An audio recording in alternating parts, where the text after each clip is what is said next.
me and my crowd fit together like the shotgun fits in Hemingway's mouth. I carved down my plot, I write with your blood. I created this world, and first came the word. You have no light in sight, just endless darkness to fight. The horror story comes true. I'm dark, twisted, and cruel.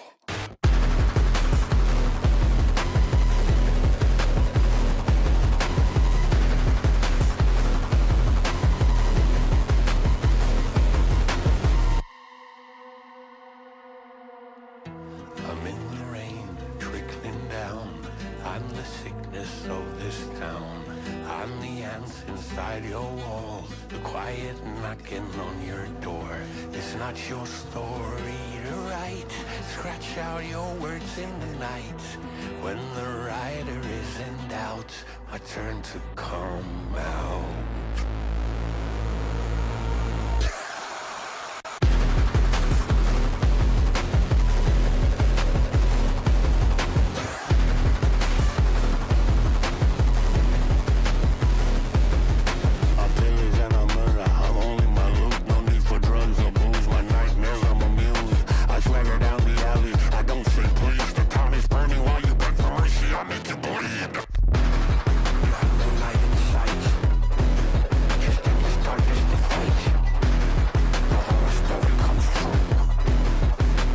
Twisted and cruel.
miles apart.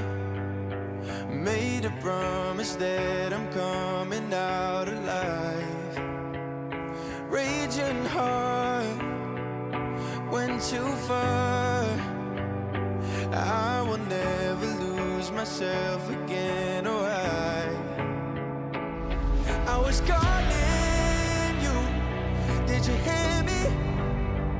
I lost my way, lost my way. I was trapped in 1,000 nights with no escape. Nightmares taking me over, and now I'm wide awake. And now I'm wide awake. Oh, I died like 1,000,000 times through the waves I break. The nightmare's finally over, and now I'm wide awake. And now I'm wide awake.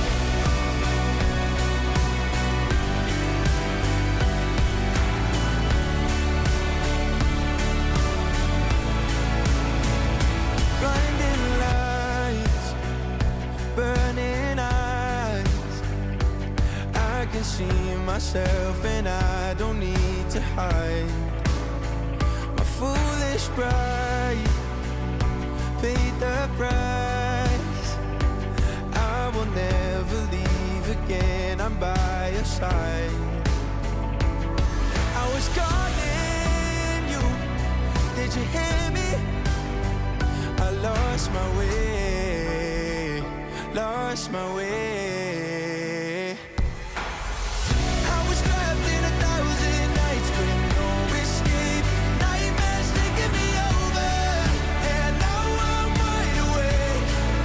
And now I'm wide awake. Oh, I died like 1,000,000 times through the waves I break. The nightmare's finally over, and now I'm wide awake.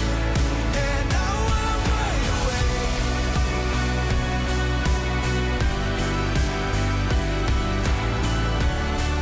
And now I'm wide awake. And now I'm wide awake. Oh, I died like 1,000,000 times through the waves I break. The nightmare's finally over, and now I'm wide awake. And now I'm wide awake.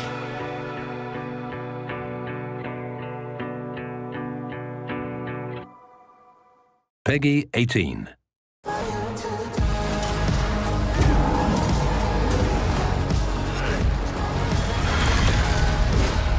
Show me the turf!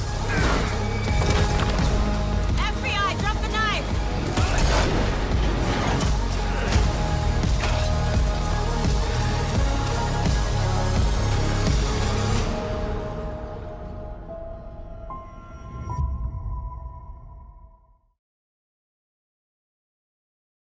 We knew from the beginning that when Wake ends up in the dark place, getting out from there is going to be a long, hellish journey and a hard struggle. And I guess that where we are now is fiction becoming reality.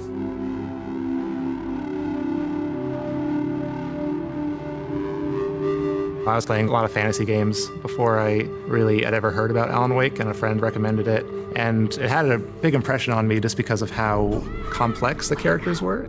Seeing a game that rivaled other mediums with its complexity of character was really inspiring to me. Hello? The game that sort of nailed Remedy and their storytelling. I was mostly impressed by the atmosphere and the lighting, and especially I think the use of music. It was unlike anything I'd ever played, and it felt like I was transported into this playable Stephen King novel with this weird story taking me for a crazy ride. It was first of all proving that we can do bigger games in Finland. There's this Finnish flavor in it that you cannot really put your finger on it, and I like it dearly. We are kind of like cherishing our culture and what we are known for, our quirky little things and manners. Obviously, before Alan Wake, you had Max Payne, which was quirky and strange. But I would say Alan Wake kind of took those qualities and ramped them up to 11. And it's very rare to see a game that is equal parts horror, humor, and strangeness. Al, please tell me we're headed for the nearest "You're now leaving Bright Falls. Come back soon" sign. It was very, very important to me to come up with a hero character who is not a professional hero. Him being a writer allowed me to explore the idea of creative process and writing process as part of the plot, which keeps on being an element, of course, in Alan Wake 2 as well. I think it's kind of common knowledge that we took a lot of inspiration from Twin Peaks, and there was nothing quite like that at the time.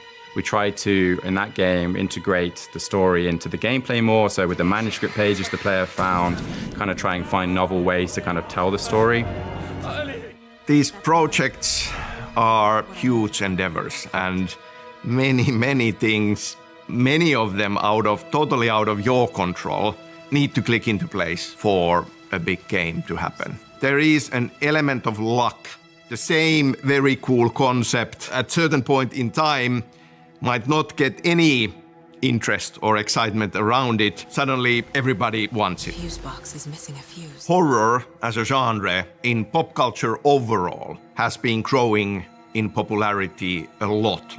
And I think that was the missing puzzle piece in creating a concept of Alan Wake 2 where everything just suddenly clicked into place and was very exciting. In the build-up to the Game Awards, announcing Alan Wake 2 was huge for us. It was huge for the team because this is an idea that has lived in Sam's brain for 13 years, and now we finally get to present at least a sliver of it to the world. This is so exciting. Alan Wake 2, it's been a decade fans have been asking you for it. Why is now the right time to bring him back? We knew this is going to be a pretty scary experience. Now we are convinced everybody is ready. You are ready. We showcased a demo of the game when we were at the Summer Games Fest. We chose a mission which takes place on Saga's side, and it showcases the Pacific Northwest. She's investigating. There's a lot of supernatural weirdness. For fans of the franchise, it's a return to Cauldron Lake, an old friend, and it's got Casey in it. Remedy's really found its niche. We know our strengths. We know what we are good at. We know that is world building, that is atmosphere, and we keep building on these strengths, and we keep investing into all other areas and seeing how can we do more, how can we go bigger, how can we go bolder.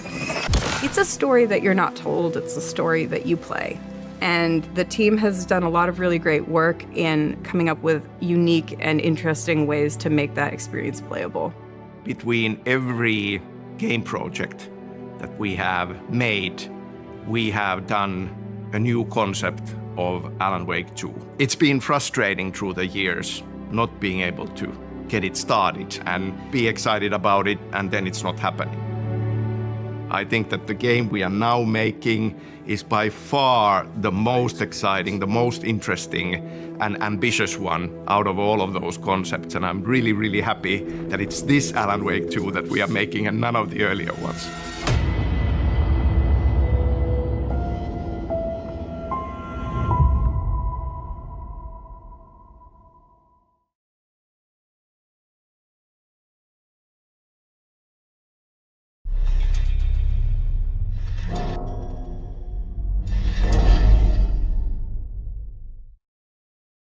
Okay, hi everyone. Good time zone, good evening, good morning. Welcome to the third of our developer streams. If you've not seen me before, I'm Vida. I am one of the people who was in the previous video that you saw. I'm the senior community manager, and we are here to talk about the Pacific Northwest, one of the two realities that we have in Alan Wake 2. And I am here with three beautiful devs who are going to introduce themselves now and tell us a little bit about what they did on Alan Wake 2. Lynn, do you wanna start? Sure.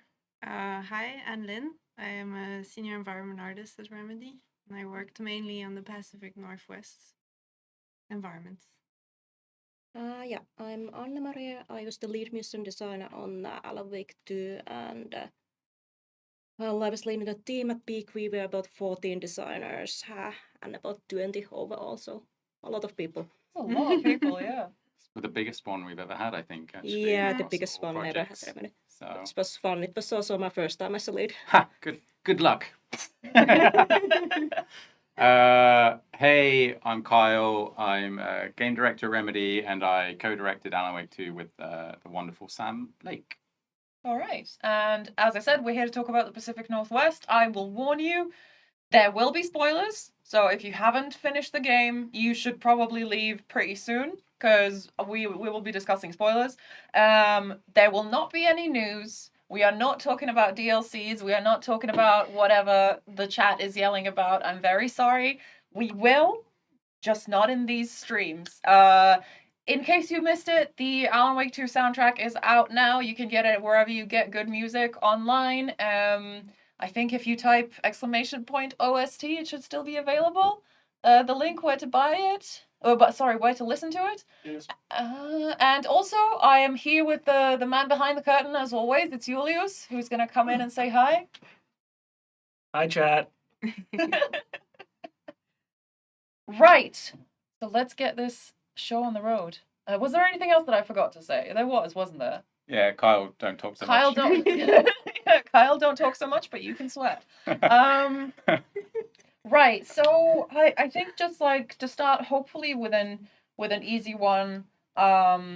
What is a detail or aspect of your work that you're very proud of that you wouldn't think that people may not notice? Like, is there something like that you can single out? Who wants to start? I was going to say. That is not an easy question. I'm so sorry. Let's start with an easy one. It's this very difficult question that no one's prepared for. Fair enough. I think that well, I kind of work obviously quite heavily on the project side. Specifically on this project, doing a lot of work on Alan Wake 2, etc. But something that I also, which people may not know that I do, is that like I'm also kind of responsible for how our gameplay team works inside Remedy. So like the kind of designers that we hire, like how do they work on the projects, what kind of training do they have, like how those people are allocated across all the different projects we have going on inside Remedy. And you know, I think when I started actually originally at Remedy, like the kind of gameplay designers that we were hiring were not so, were kind of different. And we changed the profile to kind of bring a bit more technical skill set into the team. So yeah, it's one thing I've not really talked about, because I've done a lot of talking about this game in the past, and not really so much about that side of it. So yeah. For the past, how long has it been? Almost over a year, hasn't it? Doing what? Doing what month is it? It's May. Yeah. So what you mean, like how over a year since what? Since you started talking about Alan Wake 2 Oh publicly. yeah, I mean, when did we start? When did we start? Was it at what was the first thing we ever talked about? Game Awards? Yeah, and yes, then that the demo at Summer Game Fest. Yeah, that was the big stuff, wasn't Yeah. it? That when we start actually doing interviews. Yeah, so it's been a journey. Like it's been amazing because you know we never take for granted the fact that we're going to win awards or even be nominated for awards or etc. So it's been so cool to go and kind of go to all those different venues and represent the amazing team we have here at Remedy doing that stuff. Yeah. And we want to use these streams obviously to put some of that amazing team in front of you, the chat, the community, the internet, the camera, because not everyone gets to be Kyle, not everyone gets to go to these events, but we have so many cool devs who do so much incredible work and who work in really, really dedicated, really specialized teams. So we are here with some of them too, yeah. So yeah. But yeah, same question. What is something from your work that you're proud of, but other folks might not know about? Well, people might.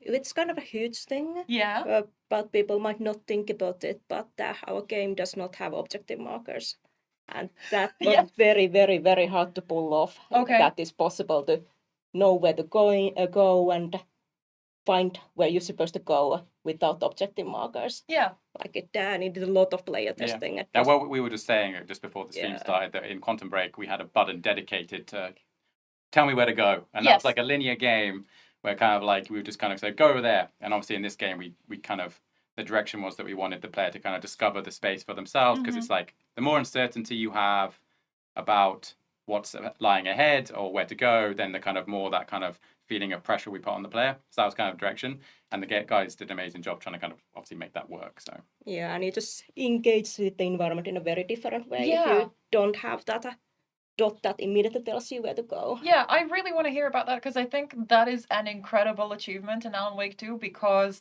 I never felt like that was missing. I never felt like, oh, where's my map? Where's my objective marker? I don't know where I am. I always felt like, oh, I can rely on the environment. I can rely on the level design to know where I'm going, and sort of not in a very hand-holdy way, like there's no yellow paint to tell me what to climb and things like that. Not saying that that's bad. Well, we had that in Quantum Break. Yeah, no, I know. I think it was white paint. Actually. I think it was white paint. Yeah. But yeah, so can you talk a little bit about how that how we achieved that the game being in that state that it is, how did it take? How long? How difficult was it to get there? Well, our user testing process was kind of like way more involved or way more developed than what we had ever before. It was already pretty good in control, but just never been at the level of what we had in Alan Wake 2 before. Yeah. Yeah. And you know, one of the principles we had from early on the mission design side was this idea that players would visit a space and then over the course of the game they would conquer it, which means that you kind of go in not knowing anything, and by the time you're kind of done with it, you kind of feel comfortable with it. Yeah. So we wanted you to kind of learn as you were playing through, and that's why one of the bigger reasons why we also revisit spaces and we have a lot of backtracking is that feeling that you kind of slightly become comfortable with it because you start to learn it, but then we throw in something that changes it, or we throw you into a new space, and that kind of feeling of uncertainty comes back again. So yeah, I don't know. Environment art side, there was quite a lot of stuff that we needed to do to Yeah, to that make was that work. actually going to be my follow-up. Like, how do level design and environment art work together when it comes to something like this? Well, lots of collaboration. Like you can't do it by yourself, like, because mission design would have like one point of view, we would have another point of view, and I think that the best part was like combining, working to make like something. Okay. Both of us like that we're both like really proud and happy about. Okay. So, Can you give me an example? I don't know, just like any. Well, I remember we did a lot in Coffee World, which I'm sure you're actually much more familiar to maybe remember that better than me. At Tell this us point. about your baby, Coffee World. Yeah, it was a long process of like with design, figuring out what we wanted to do, and like also with like the art team to figure out like also how it should look, feel, like lighting, mood. I mean, I think Coffee World is an interesting for us because, like, we wanted like theme parks are kind of traditionally a horror thing, right? Like, scary clowns, etc. And we were like, well, we can't do that because that wouldn't feel very Alan Wake. So we were like, what could we do that would feel like Alan Wake? And obviously Sam was like, coffee. Fair enough. Yeah, sure. So that's kind of like where we kind of started from. I think and then basically it spiraled from there. I mean, I think it's also kind of a good example of like the kind of general mission structure we have in the game, which is, more free form, less linear, kind of like, and this kind of objective stuff that we were talking about, like how do we guide the player to the correct parts of Coffee World? Signage was a key part of it, but also like just how we dress the world and how we thematically place, like, the Ferris wheel and the coffee cups and the rides, like how we use landmarking and stuff like that to help with that stuff. So the lighting also that we use like to guide the player through the park. Also, that was a big part. I think overall every department is required. When you don't have objective markers, every department needs to be working together to kind of like, is there an audio cue we can use to kind of attract the player in that direction? Is there, like, as you say, is there lighting that's kind of blinking or flashing, or is it the environment itself kind of curves and bends us around so we can kind of get there? So yeah, definitely it's like a team effort to try and get the player navigating those spaces. I remember back in the day when people couldn't find their way out of the Coffee World. Oh yes, I remember that as well. Yeah, how was that? How did you solve that? Do you remember? Well, signage was one big thing, but the landmarks, the sightlines, so you can actually see the landmarks at the spaces, the lighting, all of that I was just talking about. But it's requires some playtesting. Because of course, once you work in the area, you very quickly become familiar with it, and so you know it's a surprise that it's what do you mean you can find the way out? Yeah. And we obviously have the map as a backup effectively as well. So like telling you kind of, originally we actually had it. The map worked a bit like Resident Evil games, where like it would tell you when you've been to an area, and it would tell you like the map, the kind of locations were broken into parts, and the game would tell you if you've been to a part or if you've cleared it. Like we actually had that working in the game at one point, but we ended up cutting it because UI team were like, we don't have time to fix this all. So, and I was like, no. But yeah, never mind. I think it's better for it, honestly, because I think the map it's useful, but it's not, again, it doesn't feel like it. You still feel free to explore things, and you don't feel like you're ticking boxes while you're walking and using the map. It feels like you're just exploring. And well, exactly. It kind of the consequence of doing something like that is it becomes this like, oh, I feel like I need to complete the areas, and that wasn't something that we really wanted. Yeah. So as you say, in hindsight, probably for the best that we ended up not shipping with something like that. So. Yeah. But we are here to talk about the Pacific Northwest, so I wanna this is an iconic area that players of the first game know, but now we were expanding Bright Falls. We made different locations. So there was Coffee World, there was Watery, there was Cauldron Lake. So how did that, I guess, feel coming into the project for both of you, Lynn and Anne-Marie, coming into the project and being like, oh, okay, I have this basis of something that was made 13 years ago, but I have to do something different now. Yeah, I remember the Bright Falls. I mean, it's funny, it went through a lot of iteration, but then I think what we ended up was kind of close to what we started with. Okay. But there was a might have been a bit bigger at some point, but then we didn't really have use for those. We had the same content, but it was a bit more compact because it's you don't exactly have the walking speed that makes it fun to run really long distances. And we did have the guideline from the start, I think, from Janne that things don't have to be in the same place as they were in the first game. Okay. But I think they are pretty close to where they were in the first game. They are, most of them in there. The only alteration we made was to add the Elderwood Lodge. Yeah, that. To implement that. And the whole like forest area, obviously, that was kind of like something that we added. No, I remember the Elderwood Lodge that actually in pre-production that used to be its own hub. Like you had to go there with the car, and that's where you did those hub things. But then we thought that it would be actually nicer to have the player visit the Bright Falls a bit more and see when they have the preparations for the Deer Fest. Yeah. So there's a reason to go back to Bright Falls more often. I remember we also had some kind of, I think it was a garage or something where you'd buy your weapons from at some point in the pre-production, and then that completely changed, obviously, over the course of the game. Yeah, it was that corner store where there's the there was supposed to be the funeral director. I don't know why you bought guns from the funeral director. I don't think it was an actual. It wasn't that. I mean, it would be funny. I mean, but yeah.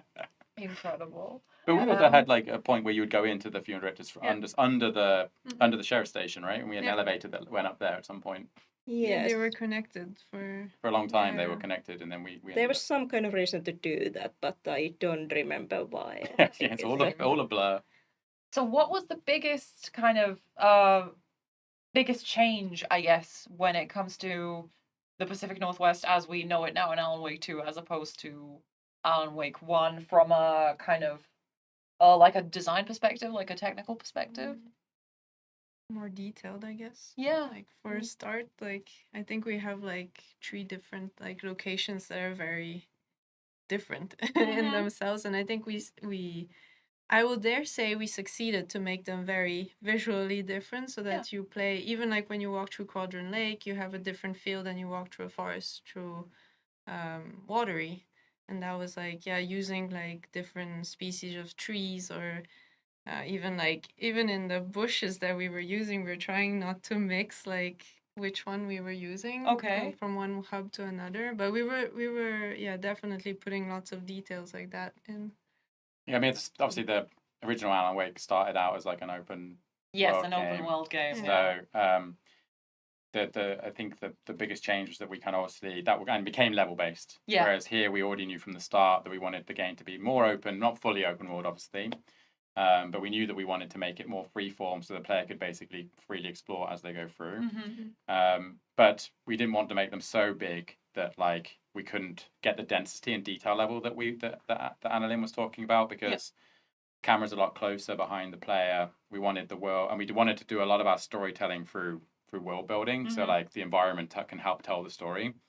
And for us, that the detail level to get that across was really important. And the foliage and the terrain stuff was all new. That was some new tech that we had to do specifically for Alan Wake 2. because Alan Wake 1 was made 14 years ago. So Can someone tell me about the new tech? I'm very curious. Terrain tool. Yeah, terrain tool. Tell me about the terrain tool. Well, And did it make your life easier? Did it make your life harder? it definitely made my life easier in the Okay. sense that at least we didn't have to sculpt by hand. Yeah, yeah. Details.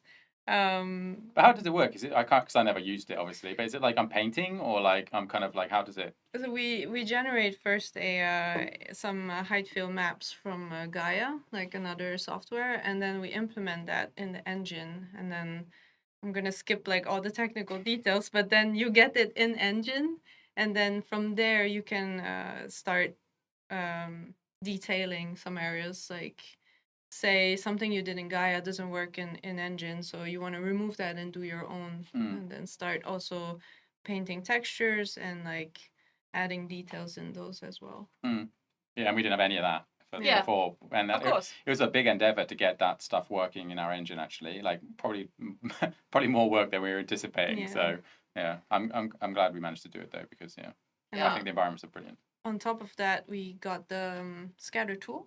Okay. So that also Tell me helped us not placing by hand ferns and grass. Yeah.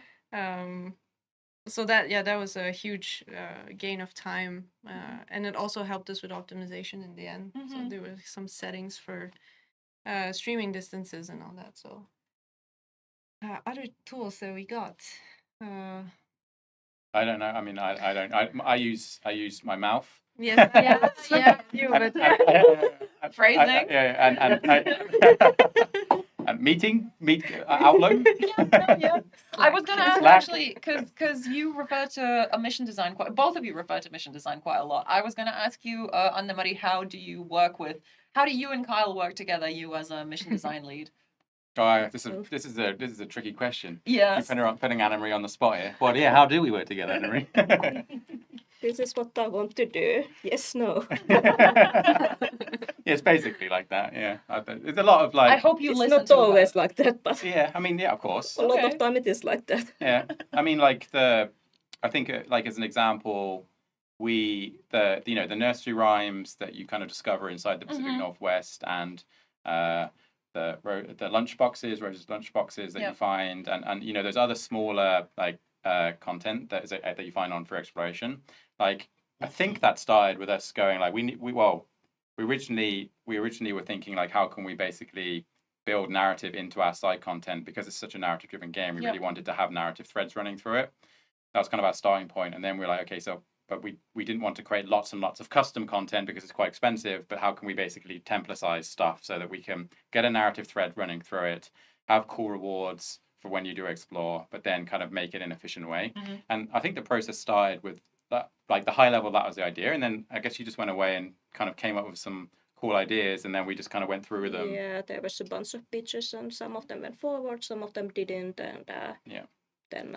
Well, we had a bunch of themes we were trying to connect them into, right? There was like. Yeah, there was like I remember fiction like coming through. Yeah, fiction coming through, quirky Americana, which of course Meyer-Setter ties of that, and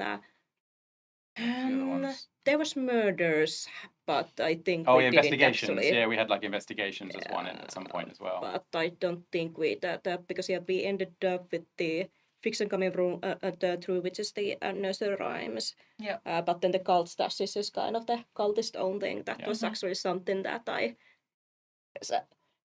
Resident Evil was one of the influences when making this game. They have these puzzles in Resident Evil, which I don't think they care very hard in those games, but that really makes sense because a lot of puzzles in games, they don't make sense. It's very easy to come up with a computer password that random people can just deduce by looking at stuff around your desk.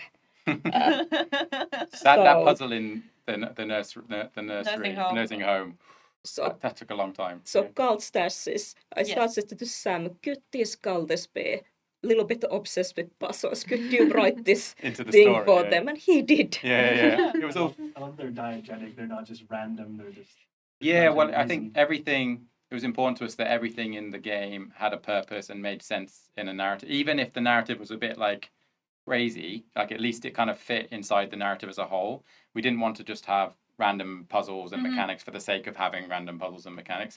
And there's a there is a like a in the survival horror genre. There's things like, well, we kind of made a joke of it a bit, like bolt cutters and things like that. We wanted to have them because they're kind of like people would, I think we could, it's kind of a cool thing to kind of hark back to what we're influences. But we also wanted to do other things using like, fiction coming true and these kind of things that are unique to Alan Wake. I remember, because we do have quite a lot of puzzles that require key codes. And, that's true. Yeah. That's true. I feel like Anne-Marie wants to talk about puzzles more, and I want to hear her. Kyle, shut up. Because I feel like No, you complained about the key codes. You said that people will meme the hell out of this. I did. I did say that. Yeah. But those puzzles, everyone learned to design keycode puzzles. We were very good at designing keycode puzzles by the end of. You can come up with a surprising variety of I was keycode puzzles. super surprised with how the ingenuity that the designers came up with, like how you can make a puzzle out of this simple mechanic and make it last through the whole of what is like, if you play everything, I think it's like 25, 30 hours. So yeah, it's pretty good going. Yeah, I remember that there's like, I think 3 math puzzles in the game. Yes, I hate all of them. No offense. But I also love, because you were talking about the cult stashes and how you wanted to incorporate narrative with the guys just obsessed with puzzles. I love that when you do math and you open one of the cult stashes, the note in there is like, I can't believe you're making me do math. Yes, that was actually, the math puzzles were not my idea. They were one of my designers. Okay, good. But that was my first reaction. But then I was like, well, this is kind of a funny reaction. It made me feel things. Let's put a couple of these math things in the game. It's a horror game. What could be scarier than a math? I got photos sent to me on my WhatsApp from people with pads and pens going like, what are you making me do in this game right now? Yeah. Yeah, but the nursery rhyme puzzles, I think, are some of the, not that I'm a hardcore gamer or anything, but they are some of the most unique types of puzzles that I've seen in a video game. And I think they're so clever and they're so kind of, it feels so satisfying to do them, I guess. I don't know. Yeah. I wanna hear more about you working on the nursery rhyme puzzles. I know they're a bit divisive, like some people really like them, some people really hate them, and it is hard to make a puzzle that pleases everyone, because you either make it too easy and then it's not fun to solve. But if it's hard, then it's also not fun to solve. One of the challenges we also had was that, a lot of our game is based around writing, and like how something is written in English can be perceived quite differently when it's translated to other languages, especially when you're doing rhymes. Like trying to get a rhyme working in English is hard enough that people solve. But then trying to get it to work in like other languages. Oh yeah, localization. And our whole game is based on writing and words. So like it was quite. I remember like in a meeting we were having like, and we're going like, we're looking at all these cool puzzles and ideas, and I was like, how are we going to localize this game? And like, and that just became this big thing. Okay, yeah, this is actually quite problematic because we have quite a lot of stuff that needs to be localized that is story related or gameplay related. That's just based on wording. So yeah.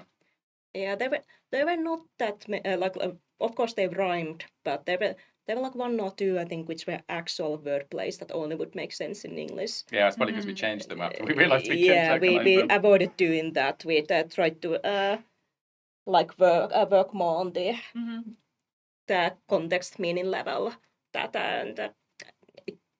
It's not based on, say, dear and dear sounding the same. Yeah, like in English where they would sound the same. Yeah, exactly. Yeah, I think the nursery rhymes were great though. But yeah, those were quite interesting to I love the little spoons we made for them. Like they were a bit different than say, okay, everyone at the team could make a good cult stash puzzle with the key code, because everyone can make a key code puzzle. Nursery rhymes, they were a bit different. It was not even about the experience level of the designer. Some designers just click on them and others didn't. How was it finding the right designer for the nursery rhyme? Well, it's trial and error. You see that, okay, I liked this one, maybe you want to do more of this. But they do have a bit of more of this narrative element to them. Yeah, I mean, when you're making a narrative-heavy game, like understanding the context of the narrative is kind of important on whatever you work on. Yeah, absolutely. And it's even in gameplay, for example, when we're doing enemy design or boss fight design or anything, like it's easy to come up with, just mechanics that kind of they could play good, but kind of come up with mechanics that also fit the context of the setup and the world. And You are leading me into a question so well. I have a question about this actually for the table. Like because Alan Wake 2 is such a everything spins around narrative. I was gonna ask like what is the how do you like right, because we were talking about traversal, we were talking about mission design, we were talking about level design, and like how do you balance kind of giving the Pacific Northwest a personality in the sense from an environment art perspective, from an art perspective, from a visual perspective, and also from a mission design perspective where you like having gameplay progress the narrative? How do you I guess strike that balance? Are these things in any way opposed to each other? I don't know. I mean, I think that it's just, for me, it comes from us defining relatively early on that narrative is very important, and the world building and the story we're trying to tell is important, and us also very early on deciding that for this game we are going to have less combat, more exploration, more puzzles, and more like trying to make game mechanics that allow us to tell the story in a way that the player has agency over everything. It's quite, games can tell story in many different ways, tradition, and we have many different storytelling methods. So we tried to outline from the very start that we want to kind of expand the number of mechanics and ways that we can tell the story. And once we kind of figured out, okay, we want to do that, then the team came up with just, how can we basically structure them and pace them in a way that they don't fight with each other. I mean, you did a great talk at GDC about how we struggled with some of that. Like, how do we tell story and have combat and have puzzles all in one space? Yeah, it's narrative really work with everything. We could mix narrative up with everything else, but different gameplay types, especially with puzzles, you have anything to distract the player from the puzzle. It gets almost impossible to solve the puzzle. Yeah. Even if it's things that you don't think that they are. They're not supposed to be an element in the puzzle at all, like say going into the mine place, which you can do at any point at all. You're not supposed to do it in this puzzle, but maybe you do it anyway. The environment is a bit open. Maybe you completely leave the puzzle. That's actually why we had to, in the movie theater. Yeah. Movie theater mission in the dark place. We did this kind of at the last moment. We had to just lock you in that one space where there's one of the harder puzzles where you have to use the plot board and the light shifters together. Yeah. To get forward. You used to be able to get out of that space, and what some people did, they just left that entire space. Some of them ended up outside of the whole movie theater. And it's like, yes, and they were just running 20 minutes around there. They are nowhere near where they're supposed to be. I think that makes sense, because if you have all of these places open and you're stuck, of course you're going to go looking everywhere to see if there's something you've missed or if there's something that helps you solve it outside. So is that okay? So in that case, we just had to make sure that you cannot leave until you solve that puzzle. So there's not too many distractions. Yeah, and we also did the same thing actually on a wider scale with the whole missions. Because at one point you could leave missions mid-mission and go off and do whatever you wanted. Yeah. And then people were doing that and realizing that they just totally forgot what they were doing, and we were like, maybe we should not allow people to do that. So we added that, like, I guess midway through development, that we basically would stop you from leaving the mission space. Most people don't know that happens, because most people don't try and leave. But if you do try and leave, we kind of do soft lock you in there. We also used to have in every single break room. Every single break room, you used to be able to switch between the dark place and the Washington State. Yeah, so it's basically us reducing the opportunity space, like to go do stuff. Speaking of things we used to do and things the game used to have, we have some videos from early in development. So shall we look at some of them and see what we're looking at? We have a lot of environment art. Just do them chronologically, I think. Let's see. Give me a sec. Yeah, no worries. And then we can see how the game progressed and how Cauldron Lake progressed and how the Pacific Northwest progressed. Yeah. And also, I want to ask you about the research that went into, because we talked about all the different plants and things that are in Cauldron Lake. So I want to ask you about the research that went into those biomes. But yeah. Well, I guess the initial one is going to the actual Pacific Northwest. Yeah. And actually seeing the trees in real life, or like how things are in the US. So we were trying to do user tests where the game looked like this and asking people to be scared. And Well, some of them were scared. They were scared enough that they did not go to that one room where we had the piece for the puzzle you didn't find. Yeah. It's crazy the progress though. Yeah. This is from 2021 as well. Yeah. Like that wasn't even like I was thinking when I first saw this I was like this must be from 2019 or something, like to 2020 or something. Yeah. It's so cool to see now. It's a big game. Yeah. This was the proof of concept. This was was the nursing home proof of concept. Yeah, that took also look at them. That took a while.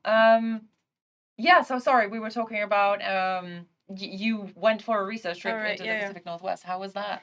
That was really fun. Okay. We had like what does a research trip look like from an environment art perspective? So lots of pictures. Yeah. I can't remember lots now. of pictures of trees and things like that. Well, of everything. Okay. Like, I don't know, like I just remember seeing photos of like you guys next to those massive trees. Yes. Like we look like huge, ants. like ants. Yeah. And it was like so fascinating to me because I've never seen it before, and like forests in Europe are so tiny compared to the US. Yeah, it's crazy. And I was just like breaking my neck each time because they're so tall. Yeah. It's so fascinating. I think that like Witch's Ladle, the tree, obviously the tree which we referenced quite a lot early on in the game was kind of referenced by some of those massive trees that were kind of like in there because it also acts as a really cool landmark because they're so big. So yeah, I think with some of this you had to remember it was someone who said that you had to show the pictures. They really are that big when people complain. Oh right. Yeah. It's unrealistic. Yeah, we had to show some pictures to prove that these are the sizes that we're talking about. Oh my goodness. But we had actually a bunch of us, like Janne, the art director, some leads, and then we would like have 2 cars, and then we would split and decide, okay, you guys go there, we go there. I think you guys couldn't make it. Yeah, I would have liked to go. Yeah, we actually like split. Boo. We split like in 2 cars, and we're just like going around, and like in my car, for example, we're like stopping each time we see something interesting, and then we would just go down and take pictures. And surprisingly enough, in the US, they accept like super fast for you to take pictures of their workspaces or like open spaces. So that was like super fun for us because we visited some spaces. Like we were just like, hey, Can we take photos? We're scouting for locations. Can we take pictures? Yeah. Well, like I think that did you guys go to what's the town called? Astoria? No, Astoria. Astoria. We went to Astoria. And like like the Swarmy Hall that we have in Watery is based on something that you guys found in Astoria, right? Yeah, we did some research, and Astoria had like lots of Finnish immigrants at the time, and there's like those Suomi Hall, so the Finnish lodge, I guess. And it was like I think it was Janne and Antti that went to see there. that one. Yeah. So. I always wonder if people are like, these guys are just adding Finnish stuff for the sake of it, for adding Finnish stuff. Like, no, this stuff actually exists. That was gonna be what I was gonna say. Like, there is Astoria, Washington is one of the inspirations for Watery, because Watery is because Watery is a sort of there's a Finnish minority there or majority, and there is also in Astoria, right? Yeah, but it was also surprising for me to do the research, like and see that there was actually a huge Finnish community in the U.S. And all the improvements they brought to like the country, and then and then that was like so much easier for us to then add a Finnish town, because there was like already some existing story from it. So I think that's really awesome. Yeah. I think Astoria was actually also used as a reference even for Alan Wake 1. I think that when they actually went back, they went there as well. So it's kind of like across both games now. So. Actually, Astoria was I say yes to Astoria was a reference for Watery, but actually it was not really, because Astoria was a reference for Bright Falls. Right. And, Okay. I chose a really smaller city, which is more like, you know, those drive-through cities that I would find on Google Maps, instead of using Astoria, which was a bigger, more established city. Okay. So it didn't really fit the vibe for Watery. But it did have that Finnish kind of connection. That we Yeah, wanted, yeah. So, Yeah, so we more- pulled bits of pieces Yeah. from different areas, right? Yeah, I meant it doesn't fit the more in the visual look Yeah, yeah. of what we wanted to The do. population is way Yeah. bigger Exactly. than the kind of 10 people who live in Watery. Yes. Yeah, exactly. How did because like we're seeing how stuff evolves over the years, like how do you think, like how could you compare sort of pre-production to what we shipped with the final game? Like how did it evolve? Obviously we're happy with it, that's why the game shipped. That's one reason the game shipped, yeah. Yeah. Here's an example of how things evolve. This is REO1 from 2021. Yes, that's not that long before a couple of years, yeah. It's looking pretty good. Yeah, it looks great. Yeah. Well, these sliding characters were done by mission design, I guess, just to get to get initial pacing passes done, basically. Like just so we can get like, okay, these characters are going to go here, they're going to talk about something. This is kind of like how we block out, and this is actually way different than what we actually ship. Oh, this is okay because we moved him way down back to the fence, right? Yeah. Yeah, I mean the flow details, they are pretty different in many places, but I feel like the overall pacing and the feel of the pacing is actually very close to what we had in pre-production. Like something like the nursing home mission, which was the proof of concept. The events there were very different. Different at some point, but still pretty soon it found this like, okay, here we do the suspense building, here we have a puzzle, here we have a combat. Like the pacing on that level was established pretty early. Yeah, we found the game, I guess. At least we found the Pacific Northwest part of the game pretty early on. Like that wasn't really as big a problem as it was for us to find the dark place, which is like something else, which I guess we will talk about in another. We'll talk about that in the next episode. In the next episode in 2 weeks. But we can talk a little bit about the dark place, because I know that one of my questions was like, what is the most challenging thing? What were the biggest challenges in your field on this project? And I know that Anna Marie, you were like, can I talk about the dark place? So I'm giving you permission to talk about the dark place. Where do we start? Well, I did the whole 3DC talk on basically on this. Yes. But, how could you condense it into one? No, you don't have to condense it. The folks who are watching weren't at GDC, so I bet and also I wasn't, so I would love to hear. Well, Dream Logic was overall in the game, just getting the player to go where we want them to go. Yeah. But that's like every game you make. In some games it's harder, in some games it's easier, but it is probably one of your biggest problems in any game. But in the dark place, the extra special thing there was the Dream Logic. Because it's not the new thing in a Remedy game, in that we've been doing that pretty much. Max Payne already had the dream sequences. There's a bit more of that in every single game until in Alan Wake 2, it's like half the game is inside this dream sequence. Thanks for that. Oh, don't worry about it. Well, things are supposed to make sense in a dream logic kind of way, which means that they don't actually make sense. Exactly. But somehow the player needs to understand what they are supposed to do. So what we started out was things were very, very random. I don't know if they made sense to some, but they didn't make much sense to anyone else. No, I don't think. Well, I think that you kind of alluded to it, but I think like we had the first Dark Place proof of concept, which I do remember this by heart. You answer a phone, the phone tells you to go to the metro station. At the metro station, you ride the train. Then the train stops at the station where there's a vending machine. You use the vending machine. There was something on the vending machine that somehow let you embark another metro, which took you back to the start. Now there's a way to the rooftop open for no particular reason. At the rooftop, there's a bar. At the bar, there's a bathroom. At the bathroom, you find this matchbox, which tells you a new location. Like, just why is the question that people Yeah. ask. Like, why am I doing all this stuff? And I did, but like you're right in the sense that like us trying to find the overall player goal in the dark place was like the context of what like we always knew that we wanted Alan to be trying to figure out how to escape the dark place, but we didn't really understand. Oh, are we censoring Nightingale? Yes. Oh, okay. I was like, Nightingale what is happening? Nightingale's cock out in this Oh one. my goodness, And, fair enough. I couldn't. This was the easiest way for me to do it. No, that's fair. That's fair.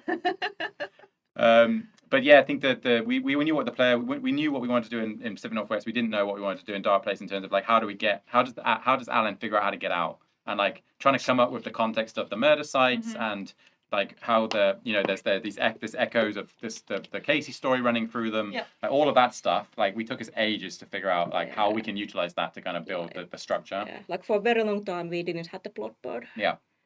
Well, we had a version of the plot board that does not at all like we currently have. It was very much like Saga's case board at some point, but it didn't really do things in the environment. Yeah. Then it took quite a while until we came up with this idea. Okay, you find these things, you put them in the scenes, which are the locations, and those change things. And the original plot board, we even tried multiple versions of it. It used to.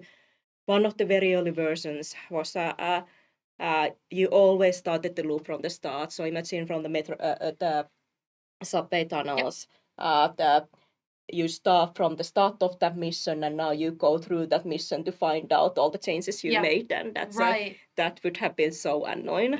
Yes. And then I'm glad we did not do that. Then there was also another version where the plot board was much more of a puzzle, where that you need to get two elements.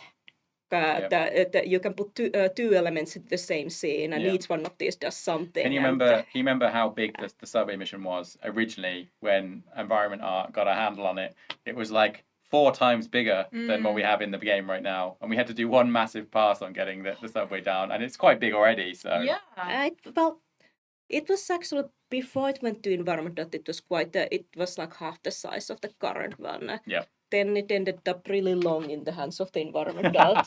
Then we made it much smaller. Yeah. There was something that happened there. I don't know. Someone got excited yes. about So how does it technically we were making 2 games at once, right? I mean well like at that point we definitely were. Yeah, we were trying to like all the core verbs the player has, like how combat works, how inventory works, like all of the kind of things that you're doing a lot that were the same. But the power fantasy of being a writer and the power fantasy of being an FBI agent are quite different. Yeah, absolutely. So we had that we used the kind of the writer's room and the mind place and the case board and the plot board to kind of differentiate the experience. So that side of the and unfortunately those parts of the games are what the whole game structure is built around. So like they kind of are like structured quite differently, and how we gate the player and how we tell the story is quite different between the two.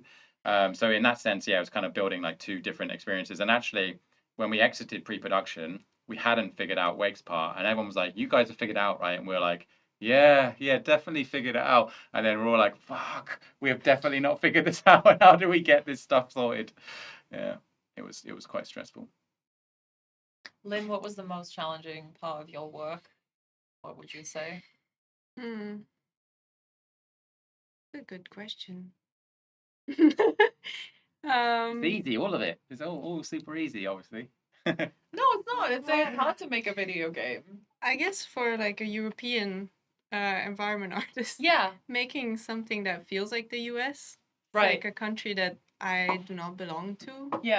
So like it was like really from a visual aspect, like trying to keep the fidelity of what is the US and trying to put it in our game and try and make it look good. I think that was like one of the biggest challenge, at least for art. Also like the forests, same, making them feel like, lush and Pacific Northwesty. What was Yanni's word? We had primordial forest. Primordial forest, Yeah, terrifyingly beautiful. Yes. Okay. Oh, nice one. Yeah. Yeah, you say that some of the like what the hell? How do you make something scary, terrifying, and beautiful? But it does. We really wanted the game to obviously look great, but we also wanted it to feel oppressive and scary. So it was a challenge, but I think everybody did an awesome job doing that stuff. Yeah, I mean, time of day changing helps a lot too. Yeah. Like you start the game, it's pretty. It's a bit rainy, it's a bit overcast, but it's still pretty nice out. But then when you get to the actual horror parts later on, when you return to Control Lake, it's very, very, very different. Yeah. Yeah, and we used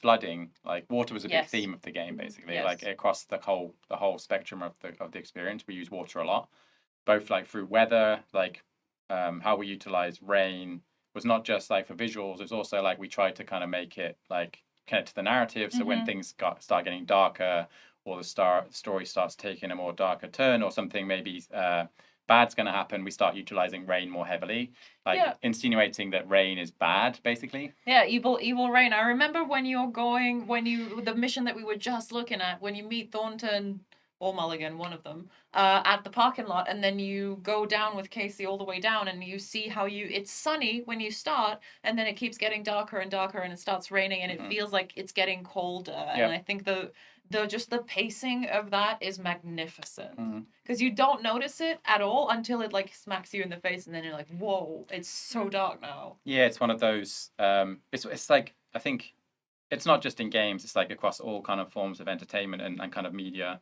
and kind of when you're kind of creating movies or TV shows, like it's all the small details that you don't notice individually, but when they come together, they all kind of create this kind of cohesive feel. And that's kind of like the hardest part, I guess, actually, of making these things. It's like all those small details, like thinking about them, like, and how do we utilize them to kind of get across the kind of emotional response we want on the player. Yeah, we actually had a special process for this that we didn't have in previous games. So we had made these horror treatments. All right, tell us about the horror treatments. Well, the most the most complete, the fullest version was for the nursing home. For the nursing home proof of concept mission, which I think that document was like 20 pages long. It's pretty long. So we had one the designer who had studied a lot of horror and horror films and how games do horror and this kind of stuff. Right? Natalie, she made that one and many of the others too, but well, she didn't have time to do the entire game, but she was kind of the horror expert. So what she basically did, she was not the mission designer for that mission, but she did for that mission and many others. She went through the mission and took screenshots and made suggestions that we could do this and that to make this scarier. There was like this overall mood building that this is kind of the intensity level we are going for, and then she came up with the details of like here's these raindrops on the glass, so here Cynthia does this thing with her fingers. Yeah, like we had rain hitting the glass, and it created an effect which created shadows, which created slight movement where you're like, oh, what's that? Like we were playing on paranoia quite a lot across our horror stuff. So that's but it was a really heavy process. Like we could only do it in full for the nursing home, which, well, people seem to think nursing home is the scariest part of the game. Which, it is. This is why. Because we had the most amount of time to focus on making it scary. So we did that. So we had to lighten up this process, make it faster, and the focus in the other missions only focus on the parts that are supposed to be scary. We did do this pass for the whole game, but we didn't put as much focus on it as we did for the first one. She has a background in psychology also. Yes, she has like a master's degree in psychology, which was why I picked her. They said, you must be good at psychological horror.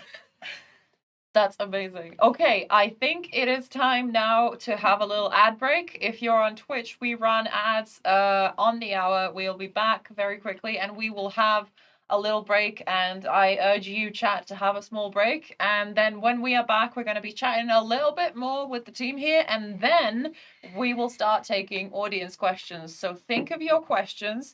I will let you know how to submit them. It's different for Twitch and different for YouTube, but think of your questions. We will go on a break, and we will see you in about 5 minutes. All right.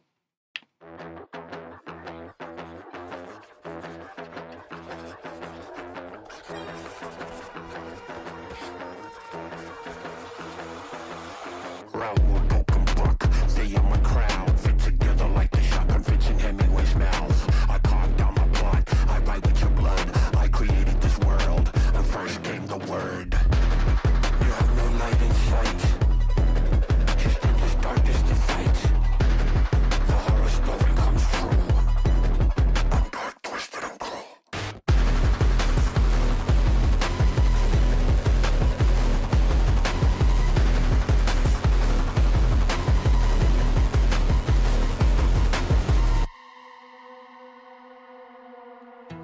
I'm in the rain, trickling down.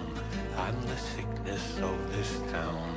I'm the ants inside your walls, the quiet knocking on your door. It's not your story to write. Scratch out your words in the night.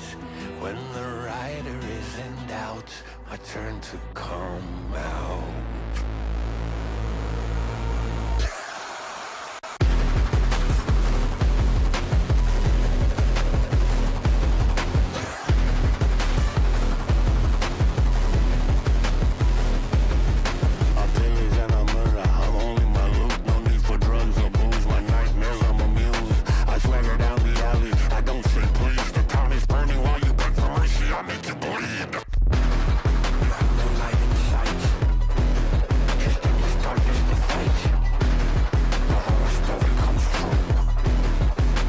Twisted and cruel.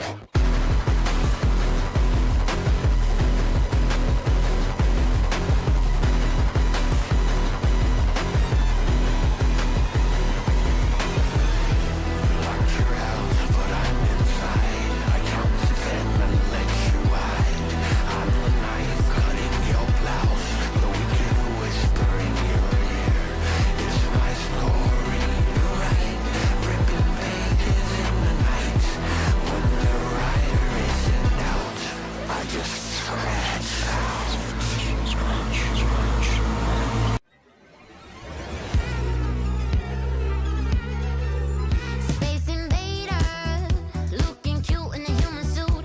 Secret agents with the down race they shoot. Psychic powers, hypnotizing magic fruit. Strange machines, weird mysteries. We got freaky fantasies.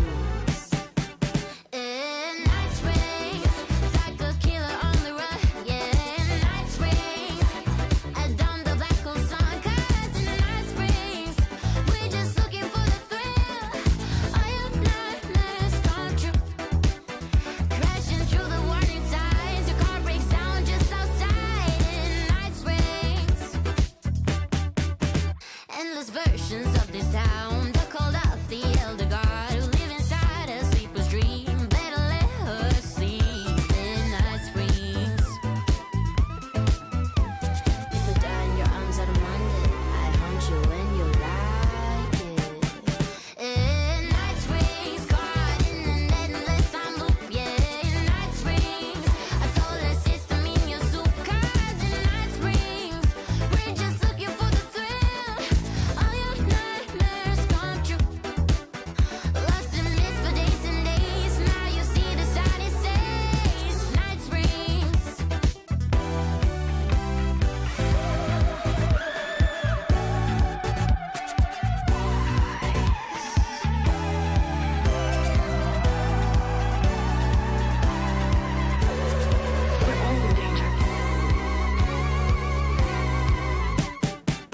In night springs, caught in an endless time loop. Yeah, in night springs, a solar system in your soup. 'Cause in night springs, we're just looking for the thrill. All your nightmares come true. Lost in mist for days and days. Now you see the sign it says night springs.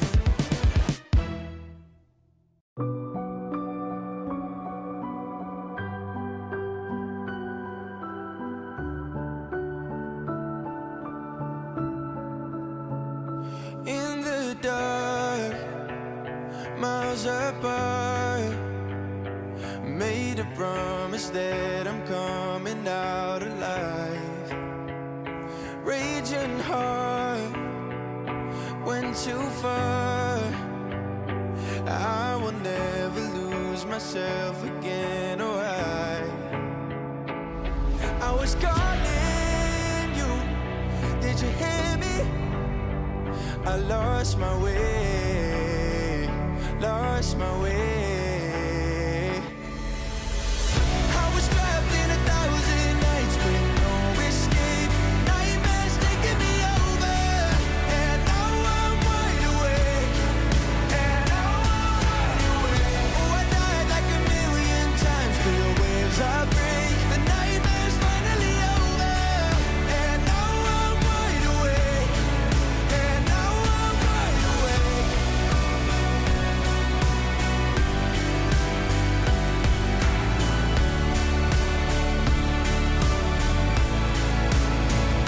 Blinding lights, burning eyes. I can see myself and I don't need to hide. My foolish pride paid the price. I will never leave again, I'm by your side. I was calling you, did you hear me? I lost my way, lost my way. I was trapped in 1,000 nights with no escape. Nightmares. All right, and we have thrown my phone on the floor. We are back in. We are not muted. Everything is fantastic. Thank you, everyone. Welcome back. If you're just joining us, we are discussing all things Pacific Northwest. I did say Pacific, although we did say specific a couple of times when we were shooting the dev diaries. And I'm here with Kyle, who's the game director. I'm here with Anne-Marie and with Lynn. Anne-Marie is a lead mission designer and Lynn is a senior environment artist. And yeah, we were chatting about the Pacific Northwest. The one thing that I wanted to ask before, we're going to chat a little bit longer and then we are going to proceed into Q&A. So chat, think about your questions, get them ready. I will give you a signal when it's time to start posting questions in the chat. So my question was, Lynn, in the credits, there's a special thanks to the watery room. I wanna hear the nice behind the scenes stories of the watery room. I don't even know what that is actually. Our room, so the Remedy Publishing Unit room is next to what used to be the watery room. Oh, you mean like the watery hub room? Yeah. Okay. Yeah. And I know that you had cute art and you had like coffee wall posters in front of the door and stuff. But yeah, tell me about what the watery room is. Well, it's fairly simple. We were sitting by locations, so you had Dark Place room, Bright Falls, and then the watery room. And yeah, I don't know. I think we had like a nice vibe going on throughout the whole project. We had like nonsense going on all the time, and like we had a little TV with a fireplace, and we had like little music. What? Vinyl. Yeah, Kiddo had like a little vinyl station. What's going on? I missed out on We this. had a cute. They were quite upset when we broke up their little cult. We had something like Fridays. We would have like very like chill. Like, of course, we're working, right? But then we would like hang out. Disclaimer: we were working. Yeah, in case anyone's listening from management. But like, yeah, we had like the vinyl playing, with listening to music, and like, you know, I don't know. Good vibes. Celebrate each one's birthday. I don't know. We had like fun time like in there. I can't remember. How long was that room? How long were the hub rooms together? It was quite a for while, a couple right? of years. Yeah. Yeah. Then when we when we went to shipping phase, that's when we decided, okay, now we are bug fixing. Now we really need to have all the designers in one room, and we don't have a big enough space for all the artists and designers together in one room. So let's put designers in one room, all of them, and environment artists in another room. And what I remember is your room was beautiful. Our room was Yeah, I mean, not so beautiful. Yeah. Like you went to the artist room and there were these plants, there were these fairy lights, everything was kind of nicely laid out, and then what was your room like? Pizza boxes, like beer cans, like hoodies on the chairs. Oh, the yeah, tables level were kind of we found a way to Tetris the tables so that we could get everyone in the same room, but it did not look nice. Yeah, because you said there was like 20 level designers, right? So that's a lot of people.